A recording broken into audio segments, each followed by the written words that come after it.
is Kentucky and Alabama. And Ross, this is a big total, 179 and a half. I mean, I get it.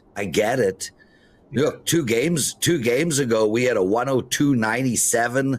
Last game, February 22nd, 96.83. Clearly, these teams are scoring a lot. Kentucky, 85, 91, 95. Alabama, 93, 94. They put up a 111 recently.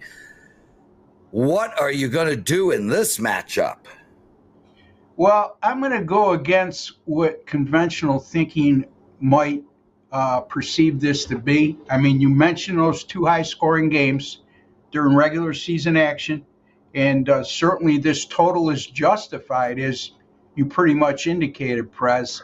And the totals in those two games were 181 and 179 and a half, so it's not like they've moved this considerably, meaning the total, because of those high-scoring affairs.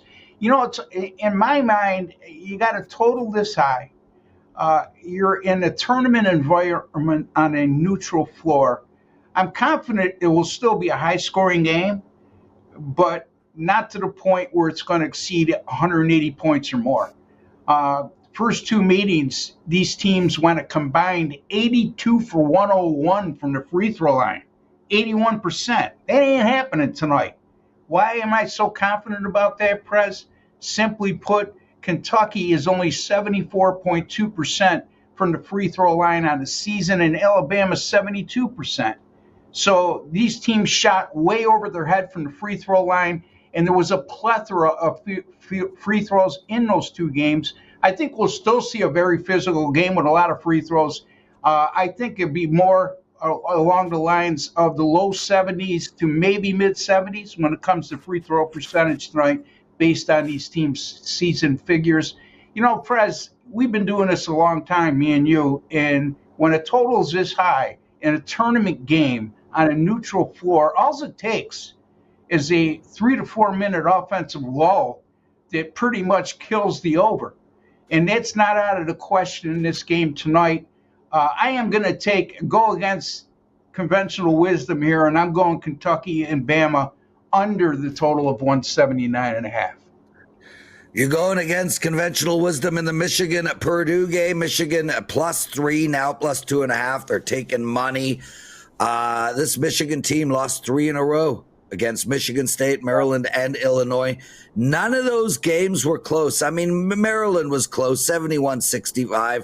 They're playing a Purdue team that just beat USC by 5. How are you attacking this game?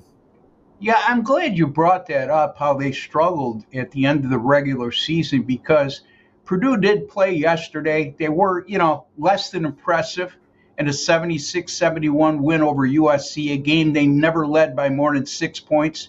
But I think Purdue playing in their second tournament game versus a Michigan team that had a bye yesterday is going to serve Purdue well, because a team like Michigan coming into their first tournament game against a team that's already played a tournament game and they struggled down the stretch, I think they're going to be a little bit tight in this situation.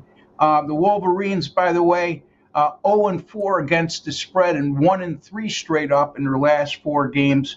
Their only win in that sequence was by 2 against a Rutgers team that leaves a lot to be desired, and they didn't come close to covering that game as a 10-point favorite. Michigan really struggles over their last 5 games offensively, just 66 points per game, 42% shooting, and an abysmal 22% from beyond the three-point line. With Purdue, over their last 5 games, 78 points scored per game, 50% shooting, and a terrific 43.5% from beyond the three-point arc. In the USC win yesterday, they shot 39% from 3. Purdue during Big Ten play is number 1 in offensive efficiency, number 1 in three-point shooting. I just think this is a good spot for the Boilermakers. If they're I had -3, but if they're down to 2.5, certainly take the 2.5. It's more to our advantage. As a matter of fact, at 2.5, I would entertain using the money line as well. Prez in this game, I would prefer to use the money line rather than lay 2.5. So Purdue, either -3, or if you can get 2.5 and a lower, a money line of maybe 145 or less, I would use the money line with Purdue here against Michigan. Thank you, Ross. What do you got to promote?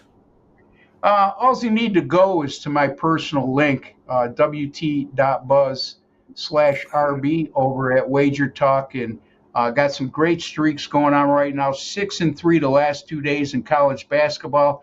Don't forget, you can get the rest of the college basketball season right through the NCAA tournament championship game for just $179. Take advantage of that.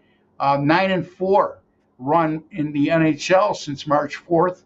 And then NBA, there's 3 months still left in the NBA season when you count the playoffs and NBA finals. So, folks, 115-78 since February 23rd of last year in the NBA. That's a 60% win rate, $7,906 or 79 units, whatever way you want to put it, as a net profit. That's number one in money earned during that course of time at WagerTalk in the NBA. Number two in win percentage during that course of time in the NBA. Also 44-26 run this season as we speak in the NBA, good for 63%. So a lot to like what's going on with myself over at WagerTalk. 44-29 all sports run as well since February 22nd. So WT.Buzz/RB, take advantage of the great offers we have there right now.